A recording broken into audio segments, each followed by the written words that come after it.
Professional USA. Proto.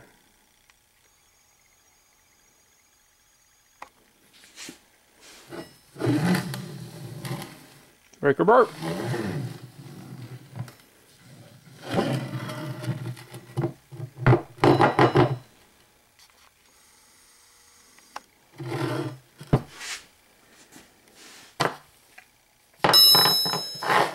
I know you guys are saying, wow, whatever, but you don't believe me when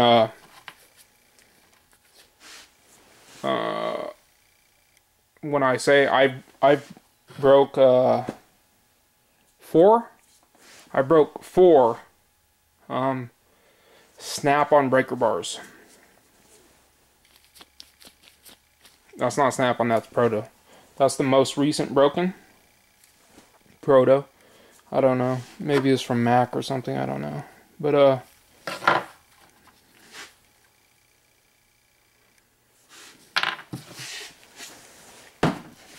think they call them breaker bars because they fucking break all the damn time. But here's a funny story though. I have a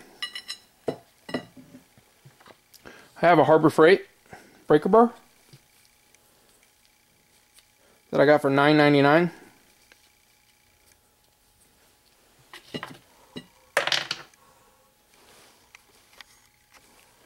I have a Harbor Freight breaker bar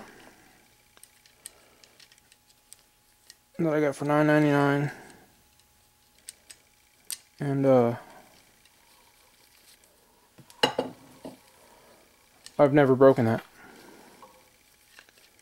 So for those out there,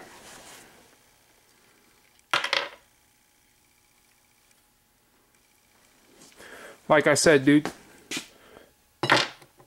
professionals' tools do break. It literally says professional on here. It says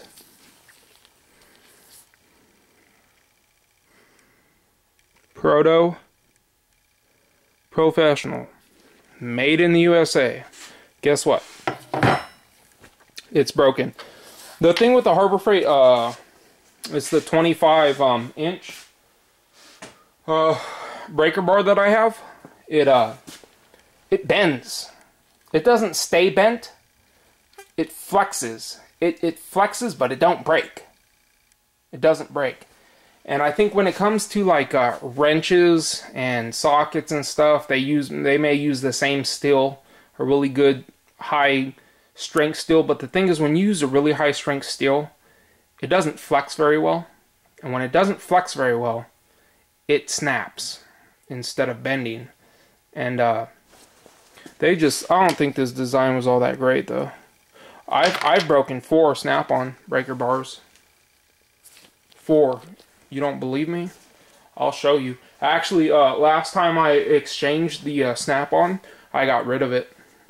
I got rid of it, and I just went out and got different. I got like 4 other breaker bars. I got a Indestro, old school Indestro. I haven't broke that. I broke 2, 3 other ones before. I have a Craftsman I haven't broke. I'm pretty sure I would break it though if I actually put it really. If I really cranked on it, it would break, the Craftsman. But it's held real well. The weakness would be also there in the Craftsman. But right here, the way that they do the I-beam on the Craftsman, it's really strong. It's really strong. Whether it's a better whether it's better steel or not, the way that they make the design with the I-beam on the Craftsman, I like that design.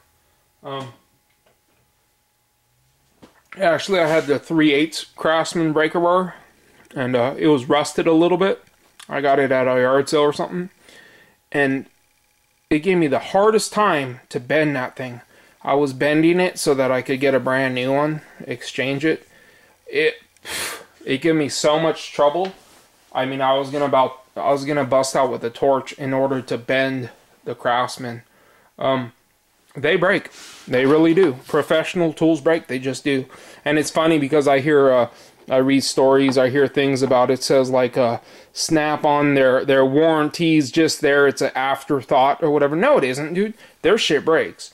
I've seen a guy, he had a whole bucket, like a big old bucket on the truck, Snap-on truck, and it was all stuff that he was warranting. Their shit breaks. It breaks. Their their sockets crack. Their sockets crack. Their breakers bars break. I've broken 4 of Snap-on breaker bars. Professional tools break, just like fucking Harbor Freight shit breaks. Everything fucking breaks. I don't think I've ever broken a wrench in my life, a combination wrench. I've never, ever in my life broken a combination wrench. And I don't even think I've ever broken a 3/8 drive socket. I can't think of a time that I've ever broken a 3/8 drive socket. I just never have. I think maybe I'm smart enough to use a 1/2 inch when it's, 20 millimeter. It's just, some people are way over abusing their tools. They're not using the correct tool for the job. That's probably why I never actually broke a 3/8 drive socket. But,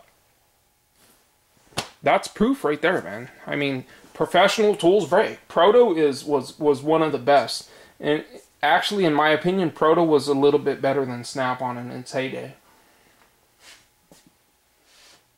But, it doesn't matter. You spend $100 for a breaker bar, you spend $9 for a breaker bar. The Harbor Freight, and I'm not lying, there's no reason for me to lie. The Harbor Freight, flexes. It just flexes, start flexing and flexing and flexing and flexing, but it has never broken. And it's, every time I've used it, it's broken the bolt loose. Every time. It flexes like crazy. It starts flexing, but it never snaps. It just never snapped. It just hasn't snapped yet. And I paid $9 for this thing, and it's outlasted 2 Snap-ons and 2 other brands. I don't even know the brand names. But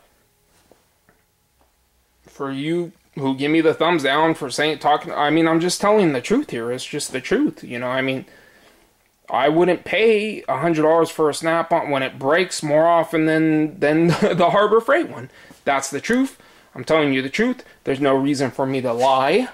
There's absolutely, you can talk to people out there that are going to tell you the same thing. Snap-on breaker bars break. They just do. Every breaker bar breaks if you put too much force on it. If you're actually putting too much force on it, you ought to be using a 3/4 inch. But if you really want, I'll buy a Snap-on breaker bar, and I'll break it, and I'll show you, and I'll just use it on a 1/2 inch drive, and that's probably just on I could break it on one of those Honda timing belts, the Honda crank pulley. I could break it on that. Anyways, thanks for watching, guys. Comment, rate, and subscribe.